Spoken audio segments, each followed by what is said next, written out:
बढ़ाने की उम्मीद है कि भाई जो 6 लाख 7 लाख इन्होंने कर रखा था, इसको 8-10 लाख तक लेके जाएंगे। तो थोड़ा सा रिड्यूस करना चाहिए जिससे कि आम जनता को कुछ फ़र्क मिले, मतलब उनसे कुछ बेनिफिट मिले। आने वाले बजट में गवर्नमेंट को आयुष्मान कार्ड से जैसे फ्री में इलाज करा रहे हैं उसमें बजट बढ़ाना चाहिए। हर जगह पे इंक्लूसिव क्लासरूम को आजकल बहुत ज़्यादा प्रमोट किया जा रहा है ऑलरेडी, लेकिन इस चीज़ को और ज़्यादा बढ़ाना चाहिए, इस चीज़ पे वर्क करना चाहिए।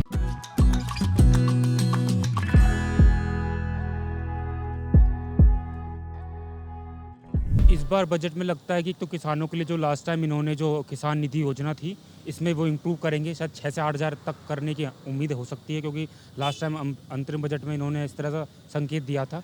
इसके अलावा टैक्स पेयर को भी कुछ छूट मिल सकती है कि वो जो पहले 6 लाख थी उसको 8 तक बढ़ा सकते हैं। ये स्लैब को बढ़ाने की उम्मीद है कि भाई जो 6 लाख 7 लाख इन्होंने कर रखा था, इसको 8-10 लाख तक लेके जाएंगे। मैम मेरे हिसाब से थोड़ा सा रिड्यूस करना चाहिए जिससे कि आम जनता को कुछ फ़र्क मिले, मतलब उनसे कुछ बेनिफिट मिले, या प्राइवेट सेक्टर में जो जॉब करते हैं उनको भी उसका थोड़ा सा बेनिफिट मिले, जिसकी वजह से महंगाई में थोड़ी सी कमी आए और उनको मतलब परेशानी ना आए अपने घर परिवार का खर्च चलाने के लिए। जो बच्चे हैं उन्होंने ऑफ कोर्स बहुत मेहनत की है, पर इनफैक्ट जिसने चीटिंग के मतलब जिसने लीक करवाया था उसके भी बहुत कम नंबर आए थे, वो खुद भी पास नहीं हुआ था। तो उसको ये पता होगा कि चीटिंग करके ही वो पास नहीं हुआ, लेकिन जो लोग मेहनत करते हैं उनका तो पूरा साल वेस्ट हो जाता है। इसके जैसे कई सारे लोगों का ईयर एक होता है कि हाँ, लड़कियों के लिए एक टाइम बैरियर दिया जाता है कि आप इतने टाइम करो, नहीं तो फिर आपको शादी करवा दी जाए, कुछ भी करवा दिया जाएगा।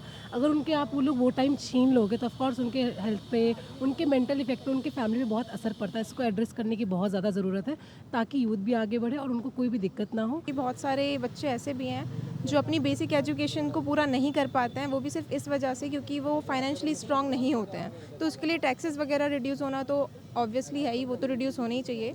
और इवन जो इंक्लूसिव क्लासरूम का कॉन्सेप्ट है वो भी बढ़ाना चाहिए। हर जगह पे इंक्लूसिव क्लासरूम को आजकल बहुत ज़्यादा प्रमोट किया जा रहा है ऑलरेडी, लेकिन इस चीज़ को और ज़्यादा बढ़ाना चाहिए, इस चीज़ पे वर्क करना चाहिए। हायर एजुकेशन में मुझे लगता है कि एक तो बहुत सारी कुछ चीज़ें ऐड होनी चाहिए। फॉर एग्ज़ाम्पल जैसे कि अभी आजकल ऐसा होता है कि जो लोग नंबर उतने अच्छे नहीं लाते हैं पर वो फिर भी हो जाते हैं क्योंकि वो कास्ट वाला होता है ना, रिजर्वेशन वाला, उसके ऊपर थोड़ा ध्यान देंगे और थोड़ा और ऑप्शन से अगर इंक्लूड करेंगे तो ज़्यादा अच्छा रहेगा। और बजट इसलिए इंक्लूड करना चाहिए ताकि बजट इंक्लूड करने से जो लोग बहुत पिछड़े हुए लोग हैं उनके लिए अगर कुछ इंक्लूड किया जाए तो वो भी अपने आप को आगे कर पाए। ये जो इलेक्ट्रिक व्हीकल्स है इनकी वजह से शायद पॉल्यूशन कम हो, और इन पे टैक्सेस लगाना आई थिंक ये पॉसिबिलिटी नहीं है, क्योंकि एट दिस टाइम पीपल की जो इनोवेशन सब काफ़ी इंक्रीज़ हो रहे हैं, और ये है कि काफ़ी ग्रीन हाउस इफेक्ट पड़ता है। ये पेट्रोल्स डीजल्स यूज़ होते हैं, इनकी वजह से इलेक्ट्रॉनिक व्हीकल्स मतलब इंडिया में आने चाहिए, और इन पे जो भी टैक्स वगैरह ये अभी ना लगे, क्योंकि अगर अभी से लग गए तो I think people do not try to afford these electronic vehicles, and if actually the cost of electric vehicle I think it's too high, so और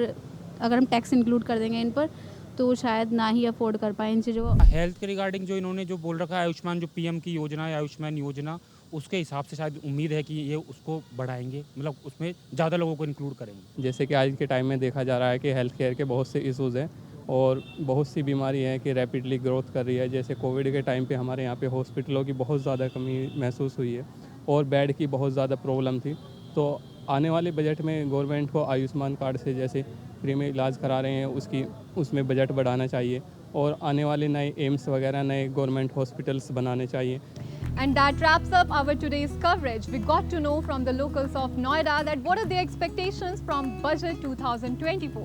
With some wanting some changes in the education sector to some wanting a boost for the middle class, there is a different perspective and different expectations from the Modi 3.0 government. Now we want to know your thoughts and your expectations. So drop a comment below and tell us what do you expect from Budget 2024.